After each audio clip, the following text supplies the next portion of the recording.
हमारे मेहमान हैं टेक्निकल आईक्यू के फाउंडर अखिलेश जैन जी। अखिलेश जी बताइए, जिस तरह की सरप्राइज रैली है, कहा जा रहा है कि कॉमेक्स पर लॉन्ग पोजीशन इतने ज्यादा बन गए हैं जो अब जब तक वो पोजीशन नहीं कटेंगे इस तरह की तेजी बनी रहेगी। क्या लग रहा है, किस तरह की तेजी है? क्या अब फंसने की संभावना यहां पर ज्यादा दिख रही है? आप क्या कहेंगे इस पर? देखिए, गोल्ड और सिल्वर को जैसे मैं हमेशा कहता हूं कि इन्वेस्टमेंट प्रोस्पेक्ट से देखना चाहिए।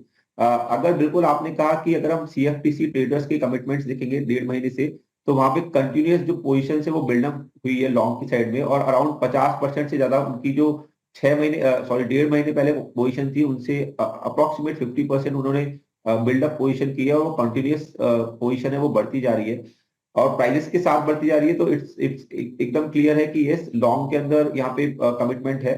और जो फंडामेंटल्स डेवलप हो रहे हैं अराउंड लाइक प्रीशियस, वो एक्सट्रीमली बुलिश है। हालांकि मुझे लगता है कि बीच बीच में ये जो फेड की ऑफिशियल्स की स्पीचेज आती है वो थोड़ा थोड़ा जर्क देने चाहिए, और कहीं ना कहीं यहाँ पे थोड़ा बहुत मुनाफा वसूली होती जाएगी, बट ओवरऑल स्ट्रक्चर दोनों ही कमोडिटीज का बुलिश है।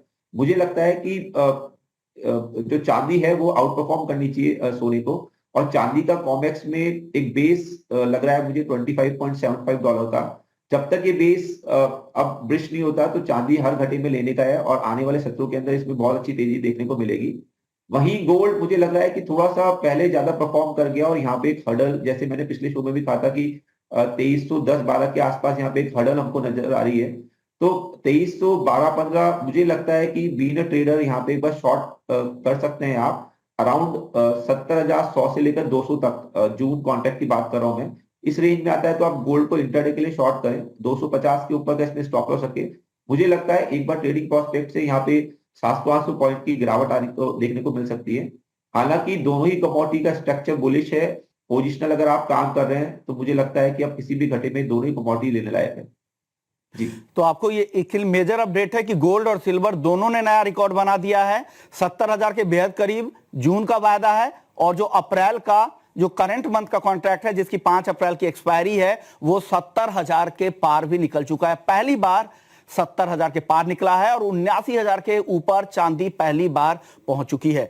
अब बात कर लेते हैं कच्चे तेल की। यहां पर भी तेजी का ट्रेंड दिख रहा है। अखिलेश जी, क्या करना चाहिए ट्रेडर्स के लिए? कोई मौके हैं क्या यहां पर? देखिए, काफी सिग्निफिकेंट रैली यहाँ पर फंडामेंटली और टेक्निकली दोनों ही हमको देखने को मिल रही है। मुझे लगता है कि ऊपर के भाव में अब क्रूड में भी थकान आएगी, हालांकि अभी ऊपर का क्वेश्चन यहाँ पे बचा हुआ है। ट्रेडर को अगर इंटरडे ट्रेड कर रहे हैं तो आइदर यहाँ पे आप वेट करें 7,055 के आने का। 7,055 के आसपास आता है तो वहां पे आप बाइंग इनिशिएट कर सकते हैं, या फिर पहले कॉन्ट्रैक्ट अगर 7170 के ऊपर चलता है तो वहां पे आप बाय कर सकते हैं। अप्रोक्सीमेट 80-90 पॉइंट के लिए मुझे लग रहा है 7260 के आसपास तक इसके भाव आना चाहिए। हालांकि ओवरनाइट कोई भी लॉन्ग पोजीशन को अभी क्रूड में होल्ड न करे। मीनवाइल मैं एक बार गोल्ड और सिल्वर के बारे में यहाँ पे वापस कहना चाहूंगा, बिकॉज एक्सपायरी हम देख रहे हैं, एक्सपायरी और काफी वॉलेटाइल हो गए हैं दोनों कॉन्ट्रैक्ट। तो मुझे लगता है कि आने वाले सत्रों के अंदर काफी वॉलेटाइल रहेगा मार्केट। तो ट्रेडर अगर इस पे लॉन्ग पोजीशन बनाना चाहते हैं और थोड़ा कंजर्वेटिव अप्रोच भी रखना चाहते हैं, तो दोनों ही कॉन्ट्रैक्ट के बीच में एक स्प्रेड प्ले करें। और यहाँ पर आप सिल्वर के 3 लॉट के अगेंस्ट में गोल्ड का 1 लॉट बेच के काम कर सकते हैं। अभी स्प्रेड 95 के आसपास चल रहा है, मुझे लगता है ये वाइडन होगा, और 13,500 के आसपास तक हमको स्प्रेड देखने को मिल सकता है। इसका जो स्टॉप लॉस है 8500 का आप रखें, तो स्प्रेड भी प्ले कर सकते हैं आप, कंजर्वेटिव अप्रोच अगर है तो। जी, शुक्रिया अखिलेश जी, आपने वक्त निकाला।